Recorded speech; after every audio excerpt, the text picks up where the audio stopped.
বিন্নাকান্দিৰ দক্ষিণ দেৱস্থানত খহনীয়াৰ কালৰূপ ধাৰণ যিকোনো মুহূৰ্তত নিশ্চিন্ন হ'ব পাৰে যমুনা নদীৰ মথাউৰি ছিগিলে বানত বুৰ যাব বিস্তীৰ্ণ অঞ্চল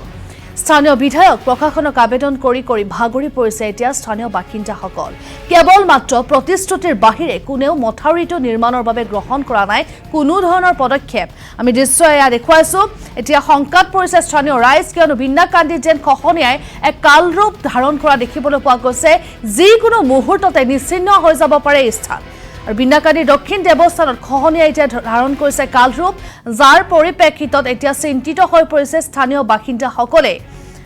আৰু স্থানীয় বিধায়ক প্ৰশাসনক নিবেদন কৰাৰ পাছতো এতিয়া ভাগৰি পৰিছে এসকল ৰাইজ কেৱল প্ৰতিশ্ৰুতিৰ বাহিৰে কোনেও মথাউৰিটো নিৰ্মাণৰ বাবে গ্ৰহণ কৰা নাই কোনো ধৰণৰ পদক্ষেপ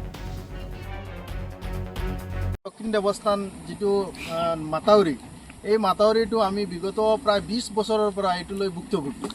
আজি 10-15 দিন আগলৈকে এই মাতাউৰিটো প্ৰায় 4 ফুট 5 ফুট মান আছিল আজিৰ ডেটত যোৱাকালি ৰাতিৰ বৰষুণত মাতাউৰিটো এনেকুৱা 1 ফুটো বাকী থকা নাই এই মাতাউৰিটো ভাঙি চিঙি তলৰ পৰা গুচি গৈ আছে আমি এইটো লৈ পেলাই বহুতবাৰ আমি আমাৰ এমএলএ মানে যেতিয়া সিৰাজুদ্দিন সাহেব এমএলএ আছিলে বদৰুদ্দিন সাহেব যেতিয়া এমএলএ আছিলে বা এইবাৰ